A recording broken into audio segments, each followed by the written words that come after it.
Hello and welcome to the channel. So for those of you who don't know, my name is Fee and I'm here today to give you guys some tips that I believe to be crucial to really begin to level up your play in the One Piece card game. So without further ado, welcome to my guide Beyond the Fundamentals Chapter 1. Am I dead? So here's a quick overview of what we're going to be covering today. Don't worry if these categories seem vague at first. We'll be taking a deep dive into each of these in the video. So let's just hop over to part 1, which is plan ahead. And what do I mean by this? You need to get into the habit of playing around your opponent's game plan or their curve to disrupt them as best you can. This doesn't necessarily mean to break their board. For example, like if you're playing Lucci, doesn't necessarily mean you have to KO everything on their board. But instead, if there's a way for you to force them into suboptimal plays, which we will cover, in the long run, you'll be able to outvalue and out-resource them to be able to close out matches in the late game. And I know this will require some research on your end and play testing to understand the current meta, and not only understanding the best deck in format, but also the other popular decks in the format as well. And the more rogue decks you can understand, the better it will be for you, just because the more decks you understand at the basic level, the better you'll be equipped to counter their game plan when you do go up against them. So actually, let's take a look at Purple Luffy going first. For example, turn 1, you're most likely going to see Trafalgar Law if they have one. Turn 2, after using their leader ability, you'll be seeing Zoro. Turn 3, you'll see Luffy Taro, and turn 4, something like a Rush Luffy when they reach that 9 Dawn. So if they're able to curve out, ideally you'll be seeing these cards, but what if they don't? Just knowing popular tech cards and backup cards for their curve will immensely level up your play, because instead of playing like a chump blocker into their 7-drop Sanji, or using a red rock on their Luffy when they have a 9-cost Rush Luffy coming up, these little decisions may very well be the difference between you winning that match or losing that match. So I want you to start asking yourself this: if they blank, can I blank? And we'll be filling in these blanks and what they look like in the next few slides. But essentially, you want to ask yourself this question to determine, given the board state, if it's best for you to swing at their board or swing at their leader. Should you counter or should you block? Or should you just let your character go? So let's take a look at a throwback leader here in the form of Yellow Katakuri. Imagine he attaches 1 Dawn and swings 7 at lead here. Now we know that Kata loves to play on curve, and leaving up 7 Dawn means that he's most likely telegraphing the 7-cost Linlin as his next move. So here you'd want to ask yourself, if I take the swing, can I afford trashing another life? Can I afford giving him a life? Obviously, this isn't a fully flushed out scenario, but these are the type of questions you should be asking yourself during every play, and not just yours, but also the plays that your opponents are throwing at you. In this next scenario, we can see that we have 2 options here. So although the play is obvious for some, the reasoning is not for others. So I wanted to highlight this board state because it may be tempting to just rip the red rock here, to remove the Rayleigh off the board and pressure your opponent having an empty board. But keep in mind that Shanks' win condition are his top end bodies in the form of like the 10-cost Shanks, 10-cost KO Shanks, 10-cost Roger, and even the new 9-cost Shanks that just came out in the starter deck. And so every one of these bodies will be a much more valuable target for your red rock. And so here you want to ask yourself, if he drops his 10-cost bodies next turn, do I have an answer for that?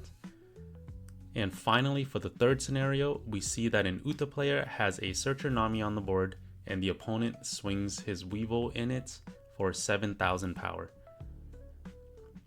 We can also see that the opponent still has 3 Dawn available. So in this scenario, you want to ask yourself, if he attaches those Dawn to his leader and swings at Uta again, can I defend her? The answer here is objectively no, because you only have 3 cards in hand.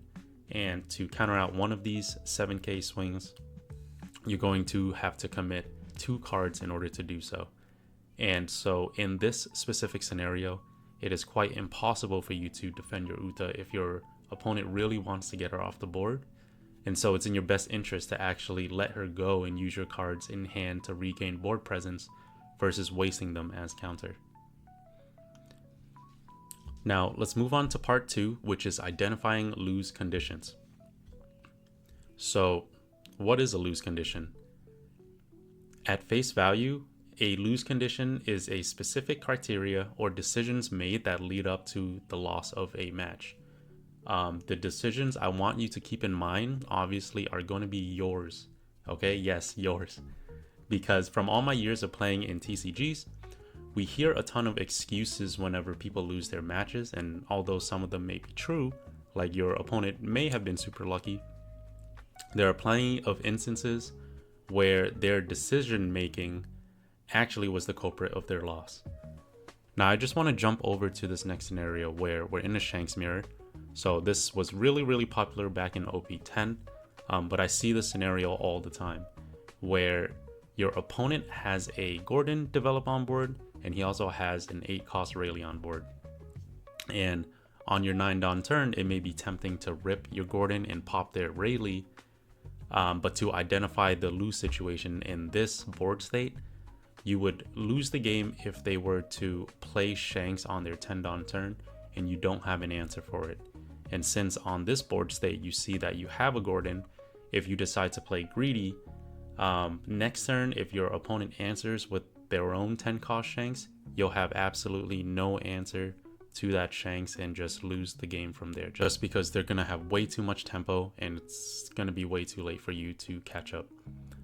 So in this next scenario, let's say you're on your 5-Dawn turn as Bonnie, and your opponent playing as Marco revealed that he already found a 5-cost Marco with his Searcher Ezo.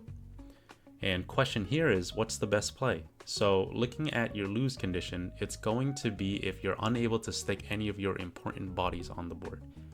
And so knowing that he has that 5-cost Marco, if you play on curve, like you drop your Carrot or you drop your Cavendish, they are 100% going to get removed from the board. And I wanted to highlight this scenario just because playing on curve is generally good, but it's not always your best option. And so in this example, I would actually use this turn to try to fill up on resources using both of our Bonnie Searchers and pressuring life with our remaining Dawn. So that way your opponent next turn, they will want to play on curve still with that 5-cost Marco, but they're going to be forced to make an awkward play. And that way, the following turn, you're going to be able to develop Cavendish and your TCG in hand so that on their 7 or 8 Dawn, they're going to only drop like a Newgate or a Rayleigh, and they won't be able to actually get rid of your Cavendish on the board. So finally, let's take a look at this last scenario against the infamous Bello Betty of this format. So you're both at 2 life, and it looks like you're not able to pressure your opponent for lethal this turn. So question is, do we swing beyond this point? And looking at the board state, you just dropped down the dragon. Even though it has rush, it's probably not in your best interest to swing this turn with that dragon or with your leader, just because the win condition for the Bello Betty would be to get a character out of life. And that means that that is also your lose condition. So even though you get him closer to lethal range, you are giving him a chance to come back into the game if you swing into life and they get a lucky trigger out of it. Since you still have Hody Jones in your hand, it's unlikely that she can really develop more than 2 blockers anyways this following turn. So it's best for you to just wait out this turn, not swing with your bodies, and not giving her the opportunity to come back. Okay, so enough of that. Now that we're on the topic of talking about lethal, that segues us into the last part of chapter 1, which is, am I dead? If you haven't seen it already, YouTuber iCalikai has a great informative video on how to go for lethal. But in this segment, I actually want you to think the opposite. Can your opponent lethal you? And just to recap, at any stage of the game, you can actually check if you're dead on board if you count the number of life you have, including your blockers, and comparing that to the number of threats that they have on board. And so looking at this current board state, we can count that we have 5 life that the opponent has to get through before we lose the game, while our opponent only has 4 swings on board. So in this case, we are not dead on board. Now I want you to ask yourself, if I leave this board the way it is, will I die next turn? This question becomes more and more important the later in the game the match gets. But the earlier you can identify when you're going to lose or how many turns you have left, the better you can plan out a path to win. So if you can see that you're going to lose in the next few turns, it would definitely benefit you to switch gears, stop going for board, stop trying to fight a losing battle, and start simply attacking your opponent's leader. And I want to give you a quick reminder that it's very, very important at times like this to check your opponent's trash for 2k counters, just because it can really help plan out your Dawn, and it'll help you allocate your Dawn more efficiently. And also just remember, a 1% out is better than a 0% out. So if you find yourself losing tempo of the game really quickly, instead of trying to fight it, just instead go for the leader and try to plan out ways to get life every single turn from there. So for this scenario here, let's check if we're dead on board. So your opponent has 4 threats on board and you have 4 life. And so more likely than not, because your opponent has so much Dawn to work with next turn, your opponent will be able to win next turn. So even though Bluno doesn't have the best stat line to go for lethal, he's your only option, and you should go for lethal this turn just because there's no way for you to survive this following turn. Now for this scenario, am I dead? Not necessarily, right? Just because if we can get that Bond Clay off the board, we'll be at no risk of dying next turn unless obviously he has another rush character. But how about in 2 turns? So in 2 turns, almost certainly we're going to lose this match. And so because we identified that, we can kind of see that we have 2 turns to try to end the game ourselves. So even though we won't be able to deal with his board, we can at least try to go for life. So can you give me your best game plan in the comments below? And now for this scenario, am I dead?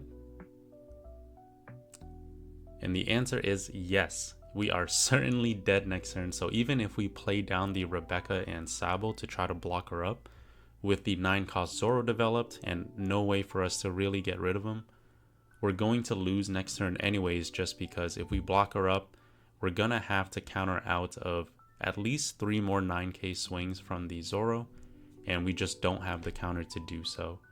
And even though we can't swing for that high with the brand new Insindri, the 1% out, especially with 1 card in Perona's hand, is always going to be better than no out. So this is one of those turns where even though it looks grim, you would still have to try to go for lethal here. And I wanted to just say real quick, just remember guys, even at the highest level of any game, misplays are going to happen. So even if you see your own lethal lines, there's a chance that your opponents may not always see it. So that being said, it's not over until it's over. Yeah, especially if you want to improve at the game, always play it out, just because you can learn from your decision making and then just replay some of the steps in your head so that you can see, oh, if I did this, maybe this would have happened, or if I had not done this, then the outcome would have been different. So, all right, I know that was a ton of information. I was not expecting the video to be this long, honestly. I wanted it to be short and concise, but I just wanted to make sure that I could lay it out on the table for you guys before I just wrap up chapter 1 preemptively. So if you made it this far in the video and found anything valuable in this guide, please consider hitting the subscribe button and liking the video. It really does help with the algorithm and to support the channel. And if you have any feedback for me or any other topics that you want me to cover for you guys, obviously just leave them in the comments.